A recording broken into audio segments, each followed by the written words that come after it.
Guys আমি বর্তমানে আছি ক্ষেতের মাঝখানে, মানে নদীর মাঝখানে, বাট কয়েকদিন পরে এখানে পানি আসবে। এটা অলরেডি এখন বর্তমানে হলো মানে ক্ষেত, মানে বিলে আছি বর্তমানে, মানে কয়েকদিন পরে পানি আসবে। তো আমরা যেখানে দাঁড়ায় আছি এখানে কিন্তু পুরা নদীর মাঝখানের ভিতরে আছি।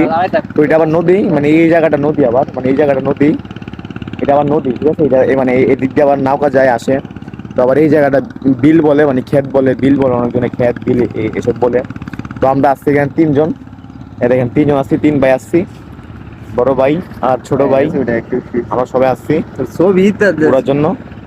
তো এই জায়গাটা অনেক, ওয়েদারটা সুন্দর, মানে আমরা ওই জায়গা থেকে আছি, আপনারা জিজ্ঞেস করবেন ওই জায়গা থেকে আছি, ওই মানে এই যে গাছটা অনেক দূরের থেকে আছি, মানে দেখা যাচ্ছে না ক্যামেরাতে, তাও আপনারা বুঝতে পারেন, এই দেখেন। তো এটা হলো ব্রাহ্মণবাড়িয়া রসুলপুর পাঁচবিড়া এলাকা।